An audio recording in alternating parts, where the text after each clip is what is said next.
SP नेता स्वामी प्रसाद मौर्य ने भले ही रामचरितमानस को लेकर कितनी ही टिप्पणी क्यों न की हो, लेकिन मानस विवाद से उसकी प्रसिद्धि पर कोई असर नहीं पड़ा है। विवाद के बीच रामचरितमानस की रिकॉर्ड बिक्री हो रही है। दिल्ली के पुस्तक मेले में गोरखपुर गीता प्रेस का स्टॉल है। उनका यह दावा है कि 8 दिन में 3000 से ज्यादा रामचरितमानस की प्रतियां अब तक बिक चुकी हैं। स्वामी प्रसाद मौर्य ने रामचरितमानस की चौपाइयों पर सवाल उठाए थे। विवाद के बावजूद लोग श्रद्धा के साथ रामचरितमानस को खरीद रहे हैं। मानस के लिए मेले में सबसे ज्यादा बिकने वाली पुस्तक का दावा भी किया जा रहा है। दिल्ली के विश्व पुस्तक मेले में 22 भाषाओं में 75 नए लेखकों की पुस्तक का लोकार्पण भी किया गया। यह मेला कल खत्म होगा, जिसमें 2000 के करीब स्टॉल लगे हैं, जिसमें 8 दिन में 3000 से ज्यादा रामचरितमानस की रिकॉर्ड बिक्री का दावा किया जा रहा है। आपको बता दें कि सदन में सीएम योगी भी मानस विवाद पर विस्तार से अपनी बात रख चुके हैं और विपक्ष पर उन्होंने तीखा पलटवार भी किया था। वहीं अखिलेश ने जहां सार्वजनिक मंच पर खुलकर स्वामी मौर्य का समर्थन नहीं किया, तो वहीं स्वामी मौर्य की टिप्पणियों को गलत भी नहीं कहा। उन्होंने तो यहां तक कहा कि मानस में कुछ आपत्तियां हैं जो 5000 साल से चली आ रही हैं और आगे भी रहेंगी। तो इसी पर शुरू करेंगे डिबेट, लेकिन सबसे पहले देखते हैं एक रिपोर्ट।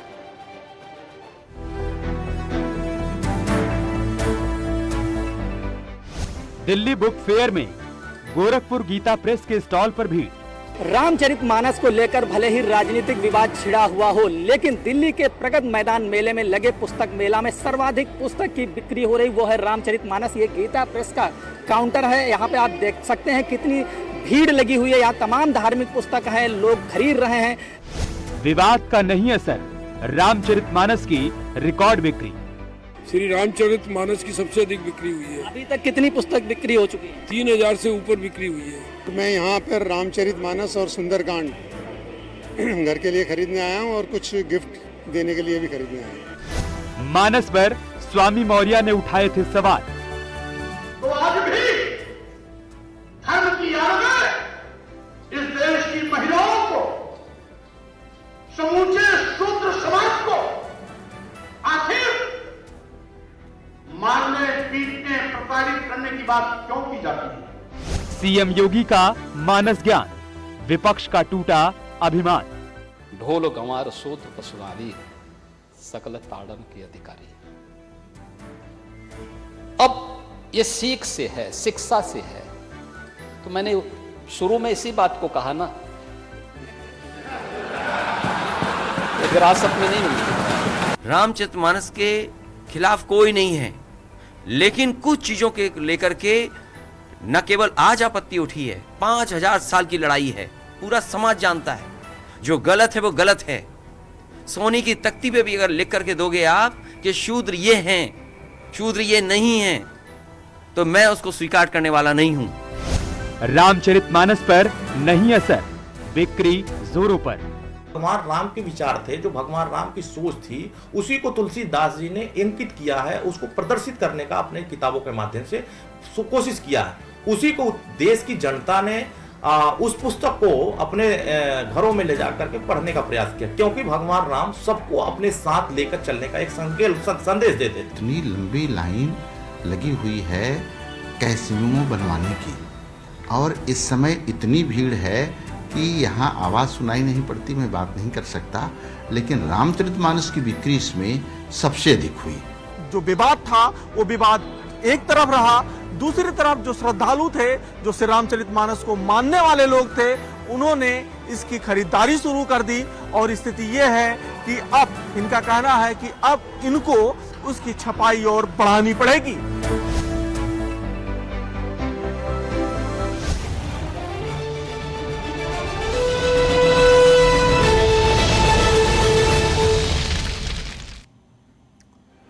और महावैस में चर्चा के लिए हमारे साथ खास मेहमान भी जुड़ चुके हैं। ब्रिजलाल जी हमारे साथ जुड़ चुके हैं, आप राज्यसभा सांसद हैं बीजेपी से। इसके अलावा धर्मेंद्र सिंह हमारे साथ जुड़ चुके हैं, नेता हैं समाजवादी पार्टी के। साथ ही साथ पीयूष वर्मा हमारे साथ जुड़ चुके हैं, आप प्रवक्ता हैं बीएसपी के। महंत राजू दास जी हमारे साथ जुड़ेंगे, आप हिंदू धर्मगुरु हैं। राजेश पासवान जी हमारे साथ जुड़ चुके हैं, आप दलित चिंतक हैं। धर्मेंद्र सिंह जी, मैं शुरुआत आपसे करूंगा। 8 दिन में 3000 प्रतियां खरीदी गई हैं सर रामचरितमानस की। एक रिकॉर्ड कायम हो गया है, बढ़ चढ़कर लोग खरीदारी कर रहे हैं, और आपके नेता स्वामी प्रसाद मौर्य जी रामचरितमानस को बैन करने की मांग कर रहे हैं। नहीं, देखिए ये समझ का अंतर है। हाँ। ऐसा नहीं है कि रामचरितमानस पहली बार बिक रही है। रामचरितमानस भारत में, हिंदुस्तान में रहने वाले प्रत्येक नागरिक के जीवन में वो रोम रोम में बसा हुआ है। और ज्यादातर घरों में, विशेष रूप से जो लोग हिंदू धर्म को मानते हैं, उनके घरों में सुंदरकांड का पाठ होना, रामचरितमानस का पाठ होना, और मंदिरों में, मठों में और तमाम धार्मिक स्थलों में पुस्तक को बड़ी श्रद्धा के साथ रखना, उसकी पूजा करना, ये आज से नहीं है, जब से यह लगातार चला रहा है। तो उसमें ये गिनना, और हर गांव में हमको लगता है लगभग छोटी बाजारों से लेकर के महानगरों की दुकानों में हर जगह गीता प्रेस के माध्यम से और तमाम माध्यमों से ये श्री रामचरितमानस पुस्तक की बिक्री होती है। लोग बड़े श्रद्धा पूर्वक ले जाते हैं, पहली बार नहीं है। हाँ, ये पहली बार जरूर है कि पुस्तक गिनी जा रही है कि कितनी बिकी किसी काउंटर से। बाकी ऐसा कुछ नहीं है कि इस बार अलग से बिकी। लोग ले जाते हैं, बड़ी श्रद्धा से ले जाते हैं, और लगातार पहले भी ले जाते रहे, अब भी ले जा रहे हैं। आप ये कह रहे हैं, आप ये कह रहे हैं कि पहली बार ये हुआ है कि पुस्तक गिनी जा रही है, पहली बार कुछ और हुआ है, उस पर आपका ध्यान है? नहीं, पहली बार ये हुआ है कि रामचरितमानस पर किसी ने विवाद खड़ा किया है। पहली बार ये हुआ है जब किसी ने रामचरितमानस की अपनी तरीके से व्याख्या करने की कोशिश की है। पहली बार ये हुआ है जब रामचरितमानस की प्रतियां जलाई गई हैं। इस पर भी बोल दीजिए। देखिए हाँ, मैं उस पर भी आ रहा हूं जी। देखिए, ये अपनी समझ का फेर है। किसी भी शास्त्रों में एक दूसरे शास्त्रों में भेद नहीं किया गया। देखिए, ऐसा चाहे हमारे यहाँ गीता में कहा गया केवल 2 जातियां हैं, मनुष्य और असुर, तो वहां इस्लाम में भी कहा गया मुसलमान और काफिर, तो उसमें ईसाई धर्म में भी, मतलब ईसा ने भी कहा कि केवल मानव और शैतान 2 जातियां हैं। तो इसमें कोई अंतर नहीं, केवल हमारी समझ का है। गीता में भगवान कृष्ण ने कहा मम पार्थे जीव लोको मम वांसो जीव लोको जीव भूता सनातना, और हजरत मोहम्मद साहब ने कहा जर्रे जर्रे में खुदा का नूर है। ईसा ने कहा कि तुम सब मेरे ही संतान हो, मेरे पास आओ क्योंकि तुम सब मेरे पुत्र हो। धर्मेंद्र सिंह जी, ये वर्ण व्यवस्था का ज्ञान आप अपने आप को दे रहे हैं, हमको दे रहे हैं, या पैनल में शामिल बाकी लोगों को दे रहे हैं, या फिर स्वामी प्रसाद मौर्य को दे रहे हैं? अरे हमारी बात तो सुनिए साहब। अरे हम ये कह रहे हैं आप हमको काहे समझा रहे हैं? स्वामी प्रसाद मौर्य को काहे नहीं समझा पाए? आप ये करें कि सबके रोम रोम में रामचरितमानस बसा हुआ है। अच्छा, स्वामी प्रसाद मौर्य के रोम में क्या बसा है? स्वामी प्रसाद मौर्य जी के भी बयान पर आता हूं। पहले उससे पार्टी ने कहा था उनका बयान, लेकिन स्वामी प्रसाद मौर्य के बयान के बाद अभी मोहन भागवत जी ने क्या कहा कि कुछ धर्म जो हमारे पुराने धर्म है उसमें समीक्षा की जरूरत है। आप उस पर क्यों नहीं आते? राष्ट्रीय स्वयंसेवक संघ के सरसंघचालक मोहन भागवत जी ने कहा कि हिंदू के तमाम प्राचीन ग्रंथों को उसकी समीक्षा की जरूरत है, उसमें कुछ ऐसी चीजें जोड़ दी गई जिनको हटाने की जरूरत है। अभी उस पर आइए, उस पर समीक्षा करिए, उस पर करिए। उन्होंने किसके लिए कहा, किस ग्रंथ के लिए कहा? अरे कौन से ऐसे शब्द, हमने जो सवाल किया आप उस पर नहीं आए, और आप ये चाहते कि आप जो करें हम उस पर आ जाए। पहले आप बताइए, अगर आपके, पहले मेरी बात तो सुन लीजिए सर, आपके रोम रोम में रामचरितमानस बसा है, सूर्या मैथिली जी के रोम रोम में रामचरितमानस बसा है, ब्रजलाल जी के रोम रोम में रामचरितमानस बसा है, मौर्य जी के रोम रोम में नहीं बसा है क्या? हम यही तो आपसे सवाल कर रहे हैं। नहीं, हम ये कह रहे हैं। और जिन लोगों ने प्रतियां जलाई उनके रोम रोम में नहीं बसा है क्या? नहीं, प्रतियां जलाने के लिए सबने खंडन किया, और ये जो मूर्ख जिसको समझ नहीं उसने जलाया होगा। रही स्वामी प्रसाद मौर्य जी की बात, तो कई बार डिबेट हो चुका है, सबने कहा कि उनकी व्यक्तिगत बात होगी, लेकिन उसके साथ भी यदि किसी एक शब्द को हो सकता है उनको समझ ना हो या हमें समझ ना हो, तो तमाम धर्माचार्य उसको समझाने का प्रयास करें। और यदि आप उत्तर प्रदेश के किस हिस्से से आप बता दीजिए तो बातचीत में थोड़ी सहूलियत हो जाएगी। यूपी के किस हिस्से से? ये तो आप जानते हैं कि उन्होंने किस एक व्यक्तिगत, अरे छोड़ दीजिए, मैं आपसे जो सवाल कर रहा हूं तो बताइए, आप यूपी के किस हिस्से से हैं? मैं सुल्तानपुर से हूं, मैं अवध से हूं। बहुत अच्छा हुआ, बहुत अच्छा हुआ कि आपने बात कह दी। मैं प्रयागराज से हूं, मैं प्रयागराज से हूं। पूरा रामचरितमानस अवधि में है। आप सुल्तानपुर से हैं साहब, सुल्तानपुर में, प्रयागराज में, प्रतापगढ़ में, जौनपुर में, अवधि में ताड़न और ताड़ना का मतलब क्या होता है ये भी समझा दीजिए आप। लगे देखिए, फिर हम बात को आगे अगर आप बढ़ाएंगे। हिंदी पढ़े हो तो कई चीजें शब्द अकेला छंद में आवे, बारंबार अर्थ होवे, सदा सोयम का अलंकार। ठीक बात है, बहुत अच्छी बात है। प्रयोग होता था एक ही, यह शब्द अकेला जब आता था, उसके अगर अलग अलग कंटेक्स्ट में अलग अर्थ हो तो जो उसको उसके हिसाब से शब्द उसका व्याख्या कर लेता था। आ गई आपकी बात। अभी इसी पर रहते हैं, अभी इसी पर रहते हैं। अरे अच्छा हुआ धर्मेंद्र जी आपने जिक्र छेड़ दिया। अब मैं आपसे एक सवाल कर रहा हूं, अवधि में कर रहा हूं, आपने इसका मतलब लोगों को बता दीजिएगा अपने तरीके से। मैं आपसे पूछ रहा हूं, काहे इतनी देर से हमका ताड़ा था भैया? काहे ताड़ा था हमका? देखिए, पर मैं क्या कह रहा हूं इस पर बहुत, अरे मैं जो कह रहा हूं वो बताइए, काहे इतनी देर से हमका ताड़ा था, बताइए इसका मतलब। मेरा क्या, ये ताड़ने में दो तीन चीजें होती है, इसको समझ की फेर है। समझा कभी कभी ये ताड़ने को निगेटिव भाव में भी लिया जाता है, ऐसा नहीं है कि हमेशा पॉजिटिव। ताड़ने का मतलब कभी तो इसीलिए तो कहा गया है कि जाकी रही भावना जैसी प्रभु मूरत देखिन तिन तैसी। अगर आपकी भावना मेरे ताड़ने में गलत है तो आपको ताड़ना गलत लगेगा, और अगर आपको ये लगेगा निहारना, ख्याल रखना, शिक्षा देना, शिक्षित करना, तो आपको ताड़ना में दिक्कत नहीं आएगी। हम यही तो कह रहे हैं ब्रजलाल जी।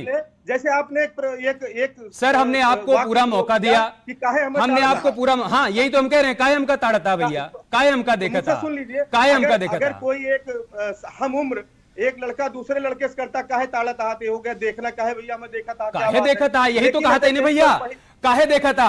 ये थोड़ी नहीं कहा था कि कायम का पीटा था, कायम का मारा था, कायम का पीटा था, कायम का मारा था, ये थोड़ी नहीं कहे। नहीं, हमारी बात सुने तो अगर यही दूसरे कंटेंट देखिए, अगर कोई स्कूल से निकलते हुए किसी हमारी बहन को, बच्ची को दो लड़के अवांछित टाइप अगर देख रहे होंगे तो वहां ताड़ने का क्या अर्थ होगा? अरे हम यही तो कह रहे हैं ना कि जाकी रही भावना जैसी प्रभु मूरत देखिन तिन तैसी। अब तुलसीदास जी ने ये नहीं कहा कि स्कूल से निकलते हुए लड़कियों को लड़के देख रहे हैं तो आप ताड़न का क्या मतलब निकालेंगे? ब्रजलाल जी हो गया सर, नहीं मैं आ गया आपके पास, और खूब अच्छे से तो बता दिया भैया कि ताड़े के मतलब क्या होता है। अभी उन्होंने जो कहा कि भगवान राम रोम रोम में बसे हैं, सबके अंदर बसे हैं, और ये चीज इसके लिए मैं इस तथ्य के लिए जो कहा कि इनके भी रोम रोम में बसे हैं, सबके रोम में बसे हैं, तो इसके लिए इनकी भी प्रशंसा करता हूं। लेकिन जो भी आप प्रश्न ये है कि अगर ये सबके रोम रोम बसे हैं, हम सभी सम्मान करते हैं, तो केशव मौर्य जी ने क्यों ये मुद्दा उठाया? और ये भी अभिधर्मेंद्र जी ने कहा स्वामी प्रसाद मौर्य 5000 साल से, मैं करेक्शन कर रहा हूं, 5000 से अब तक अखिलेश जी ने आवाज नहीं उठाई, स्वामी प्रसाद मौर्य ने आवाज नहीं उठाई, आज आवाज उठाई। ये इनका कुछ नहीं है, इनके पास एक नैरेटिव गढ़ना था। तमाम पार्टियां नैरेटिव गढ़ती हैं। एक बार कांग्रेस पार्टी ने गढ़ा था राम का अस्तित्व नहीं है। इनके पार्टी ने, माननीय मुलायम सिंह जी ने कहा था मैंने गोली चलाई राम भक्तों पर, मुझे गर्व है।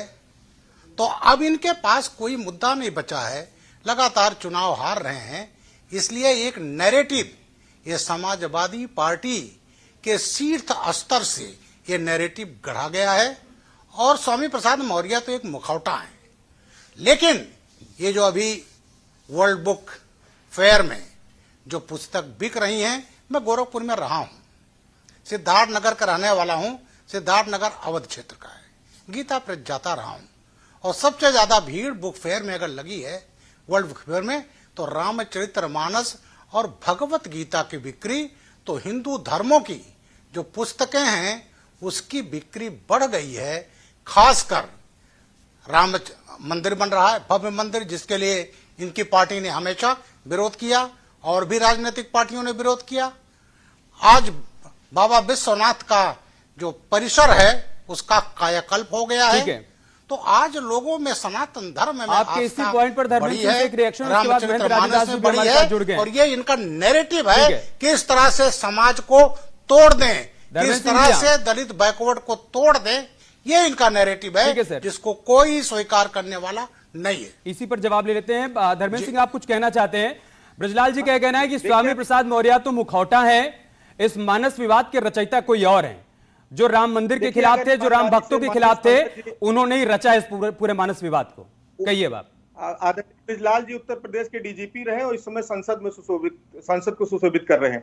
मैं इनसे बड़ी विनम्रता से पूछना चाहता हूं कि जिसको भारत की सरकार और उत्तर प्रदेश सरकार अपना आदर्श मानती है, जिस संगठन को, उसके मुखिया, आरएसएस के मुखिया आदरणीय मोहन भागवत जी ने कहा कि कुछ हमारे शास्त्रों को समीक्षा की जरूरत है, उसमें कुछ ऐसी चीजें आ गई हैं जिन पर विचार करके उनको हटाए जाने की जरूरत है। उस पर क्या कहना है? वो कौन से ऐसे शब्द हैं बार-बार जिस पर मोहन जी के विषय में बात कर रहे हैं, भागवत जी के? ठीक है सूर्य, आपने ये नहीं बताया जो उन्होंने कहा कि स्वामी प्रसाद मौर्य तो मुखौटा है, मानस विवाद के रचयिता कोई और है। मैं आऊंगा आपके पास। सूर्य मैथिली जी देखिए, धन्यवाद। ठीक है, आ गई आपकी बात, आ गई। सूर्य धन्यवाद अमित जी। अरे रामचरितमानस को जला रहे हैं आप लोग। धन्यवाद अमित जी। और अभी मैं सुन रहा था समाजवादी पार्टी के जो नेता है वो लगातार परम पूजनीय श्रद्धेय मोहन जी भागवत जी के जो कोट है उसको कर रहे हैं। तो मैं कहना चाहूंगा कि पहले तो जाकी रही भावना जैसी प्रभु मूरत देखी तिन तैसी, वही हाल आज समाजवादी पार्टी का है। वो जो सुनना चाहते हैं वही सुनते हैं। पहले सुनो तो सही कि पूज्य सरसंघ चालक जी ने क्या उद्बोधन दिया है। उन्होंने कहा है कि हमारे धर्म ग्रंथों में कुछ घुसपैठिए घुस आए हैं जिन्होंने की गलत इंटरप्रिटेशन किया है। हमारा धर्म वैज्ञानिक धर्म है, हम विज्ञान से रिलेट करते हैं और जो क्लोनिंग की गई है हमारे धर्म की उसमें एडिशन की आवश्यकता है। एक मैं उदाहरण देना चाहता हूं। मुगल रामायण आपने सुनी हो ना सुनी हुई, मैंने सुनी है।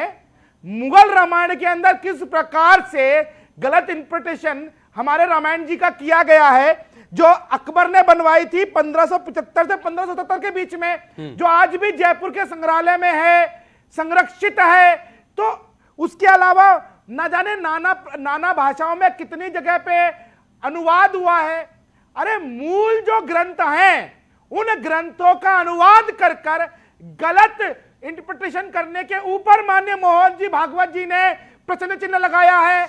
और दूसरी बात, अभी जो समाजवादी पार्टी के जो नेताजी हैं वो लगातार कह रहे हैं ना कि बुद्धि आनी चाहिए, तो बुद्धि भैया समाजवादी पार्टी के नेताओं को आनी चाहिए, क्योंकि रामचरितमानस कोई किताब नहीं है। पहले चीज मैं आपको क्लियर कर दूं, वो करोड़ों सनातनियों के शरीर में बहता हुआ रक्त है, हृदय की धड़कन है। भगवान श्री रामचंद्र जी हमारे जीवन का आदर्श हैं। तो आप रामायण जी को किताब कहना बंद कीजिए, पहली चीज।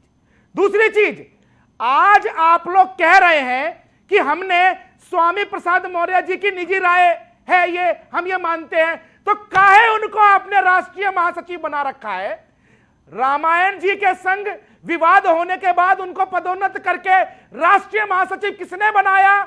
उसके पीछे मुंह छुपाकर कौन सी पार्टी खड़ी हुई है? इसका उत्तर दीजिए आप। मानस को जलाएंगे, हिंदुओं के प्रति अपशब्द बोलेंगे, उसके बाद कहेंगे कि भैया असुर होते हैं, असुर होते हैं, और शैतान होता है, आदम होता है, मुसलमान होता है, काफिर होता है। किसको बता रहे हैं? मैं आऊंगा आपके पास धर्मेंद्र सिंह, लेकिन उससे पहले महंत राजू दास को मैं चर्चा में शामिल कर लेता हूं। राजू दास जी, ये उन लोगों को जवाब है क्या जो मानस विवाद खड़ा कर रहे थे, जो रामचरितमानस पर टिप्पणी कर रहे थे, रामचरितमानस को बैन करने की मांग कर रहे थे? अंतर्राष्ट्रीय पुस्तक मेले से यह संदेश दे दिया गया उन लोगों को कि आपकी बातों को हम करारा जवाब दे रहे हैं। वहां पर 8 दिन के भीतर 3000 प्रतियों का बिकना, यह क्या संदेश है उन लोगों के लिए? जाकी रही भावना जैसी प्रभु मुहूर्त देखे तीन तैसे। भगवान राम, रामचरितमानस, भगवान कृष्ण, गीता, तो जो लोग जलाने की बात करते हैं, जो लोग प्रतिबंध करने की बात करते हैं, जो भगवान राम को गाली देते, जो सनातन को गाली देते, जो सनातन संस्कृति को गाली देते हैं, उसको लगता है वो खल है, निशाचर हैं, राक्षस हैं और मानव भक्षक है। मानवता के लिए शर्मसार करने वाली वो बात करते हैं। हम तो सर्वे भवन्तु सुखिनः सर्वे सन्तु निरामया विश्व बंधुत्व वसुधैव कुटुम्बकम के भाव से कार्य करते हैं, काम करते हैं। जब हम मंदिर में आरती करते हैं, ठाकुर जी के सामने में हाथ जोड़कर निवेदन करते हैं, वहां न कोई संघ है, न भाजपा है, न आरएसएस है, न कांग्रेस है, न बसपा है, न सपा है, वहां सब सनातनी है और हम भगवान से प्रार्थना करते हैं, धर्म की जय हो, अधर्म का नाश हो, प्राणियों में सद्भाव हो, विश्व का कल्याण हो। ऐसा कोई मजहब, ऐसा कोई संप्रदाय है तो समाजवादी पार्टी की मानसिकता वाले लोग बता दे। मंदिर में हमारे यहाँ कभी किसी की जाति पात पूछी ही नहीं जाती है। हमारी भी कोई जात नहीं बता सकता, साधु में कोई जाति नहीं होता, मंदिर में कहीं किसी प्रकार से नहीं पूछा जाता, हर व्यक्ति जाता है।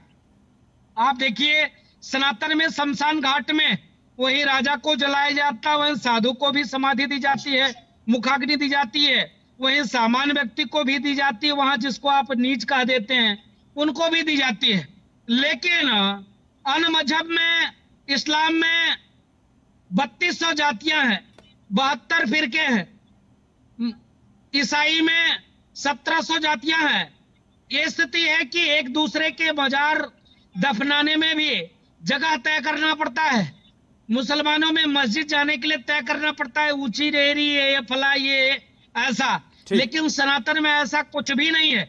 हम सहिष्णु हैं, इसके नाते जिसको जो जी माता है बोल के चला जाता है। हमारा हृदय विशाल है, मुंह पर लोगों के तमाचा है। जो रामचरितमानस जलाने की बात करते हैं और रामचरितमानस बिक्री से देख सकते हैं। और रामचरितमानस आस्था का वो विशाल सनातन का हृदय स्थली है, वो कोई पन्ना नहीं है, पुस्तक नहीं है।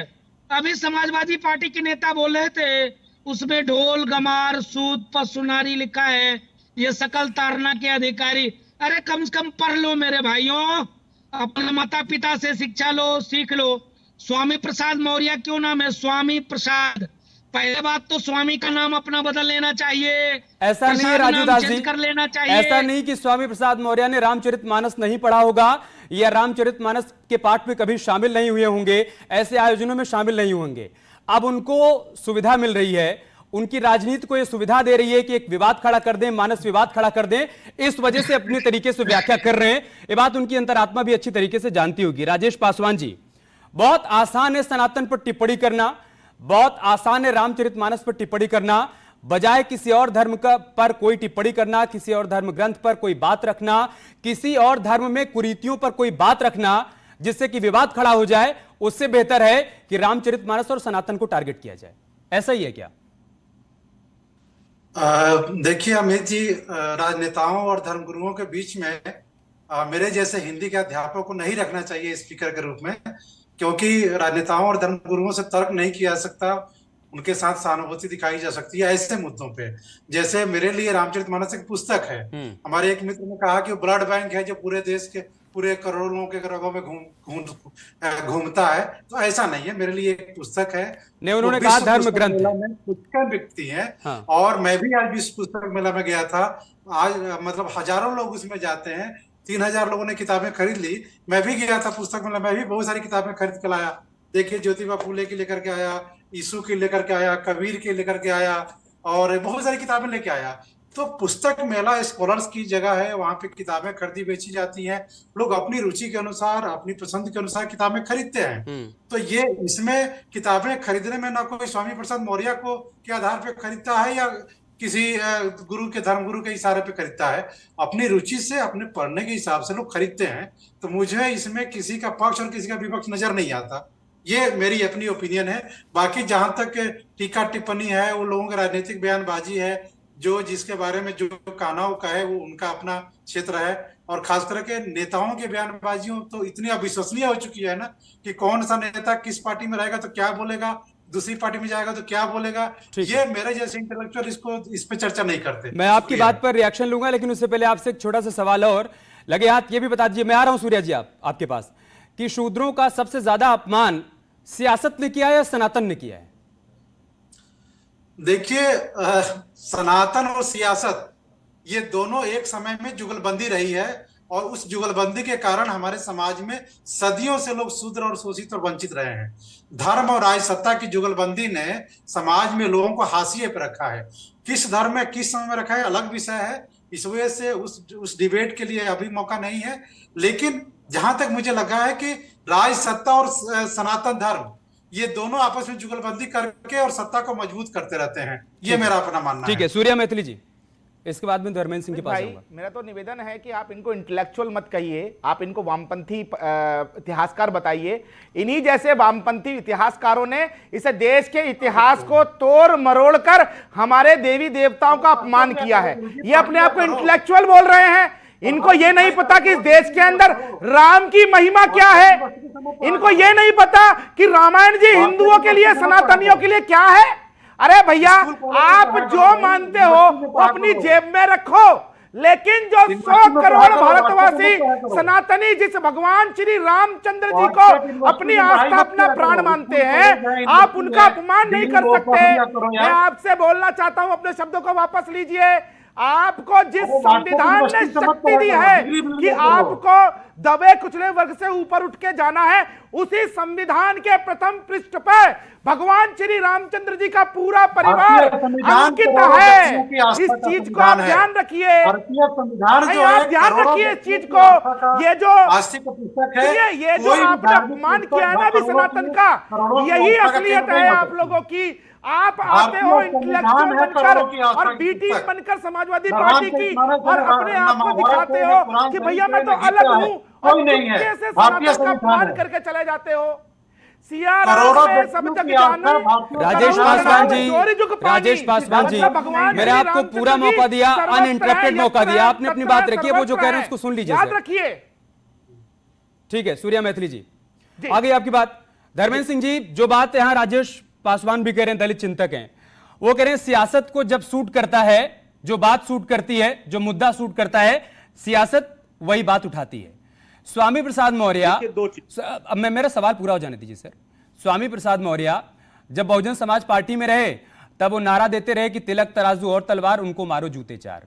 तब उन्होंने नहीं बताया कि उनके इस नारे में महिलाएं हैं या नहीं। आज वो महिला सम्मान की बातें कर रहे हैं। जब वो भारतीय जनता पार्टी में आए, 2017 से लेकर 2022 तक मंत्री रहे, सत्ता की मलाई खाते रहे। उसी दौरान राम मंदिर का शिलान्यास भी हुआ। तब उनके मुखार बिंदु से कुछ नहीं निकला। समाजवादी पार्टी में गए, विधानसभा चुनाव भी हार गए। उसके बाद अखिलेश यादव से मुलाकात हुई, प्रमोशन हुआ, एमएलसी बन गए और लगे यहां तक नया विवाद खड़ा कर दिया। क्यों? क्योंकि 2024 की तैयारी करनी है। यही है क्या पटकथा? नहीं, देखिए, दो तीन बातें आ गई यहां। जहां तक स्वामी प्रसाद मौर्य जी की बात है, राष्ट्रीय अध्यक्ष जी ने भी और पार्टी ने क्लियर किया, स्टैंड क्लियर है कि वो हमारा बयान नहीं, व्यक्तिगत है। दूसरी बात, तो रोली स्वामी प्रसाद मौर्य जी ने खुद भी रोली पाठक की तरह स्वामी प्रसाद मौर्य, एक मिनट सूर्या मैथिली जी, एक मिनट सर, मैं आऊंगा। रोली मिश्रा को पार्टी, अरे एक सेकंड सुनिए तो सही। रोली मिश्रा को पार्टी से निकाल दिया, ऋचा सिंह को पार्टी से निकाल दिया क्योंकि उन्होंने स्वामी प्रसाद मौर्य के खिलाफ टिप्पणी कर दी थी। और आप ये कह रहे हैं कि अखिलेश यादव ने उनके बयान का समर्थन नहीं किया, उनके बयान के साथ नहीं है, मौर्य का व्यक्तिगत बयान। मेरी बात खुला छोड़ दिया आपने उनको कुछ भी बोलने के लिए। मुंह में मेरे शब्द मत रखिए, मेरी बात आ जाने दीजिए। नहीं, मैं आपके मुंह में शब्द नहीं रख रहा हूं। आपने यही कहा ना कि पार्टी का कहना है कि उनका व्यक्तिगत बयान है, यही कह रहे हैं, ये भी आपके मुंह में रख रहा हूं मैं। पार्टी में सूर्या मैथिली जी कह रहे थे, पार्टी, इनकी भी पार्टी बहुत लोग निकाल चुके हैं, रोली पाठक को काहे निकाल दिए? काहे निकाला रोली पाठक को? इसीलिए ना कि मानस के अपमान के प्रति उन्होंने आवाज उठाई, और आप कह रहे हो कि ये तो उनका व्यक्तिगत बयान है, तो लात क्यों नहीं मारी अब तक आपने? धार्मिक संगठन नहीं चलाते अब तक स्वामी प्रसाद मौर्य को समाजवादी पार्टी से निष्कासित क्यों नहीं किया? रोली पाठक की तरह मैं पूछता हूँ आपसे नेताजी, बताइए ना, ये मीठा मीठा पर कड़वा नहीं चलेगा। देखिए, नहीं चलेगा। उत्तर प्रदेश की जनता ने इसलिए नकारा है आपको 17 में भी, 22 में भी, अभी 24 में आपकी लुटिया गुल कर देगी, क्योंकि आप लोग स्वामी प्रसाद मौर्य के बयान की भी समीक्षा कर लीजिए सर। स्वामी प्रसाद मौर्य के बयान से किनारा करने के बजाय उनके बयान की समीक्षा कर लीजिए, एक आध बार वो भी कर लीजिए। राजू दास जी, शबरी का प्रेम नहीं दिखा, निषाद राज केवट नहीं दिखे, स्वामी प्रसाद मौर्य को दिखा तो सिर्फ ये कि तुलसीदास जी ने ताड़ना का जिक्र किया है, शूद्रों का जिक्र किया है। क्यों? क्योंकि उनको ये सूट करता था, उनकी राजनीति को इससे सुविधा मिलती थी। यही कहानी है, कुछ और है सर? नहीं, मैं निवेदन ये करूंगा।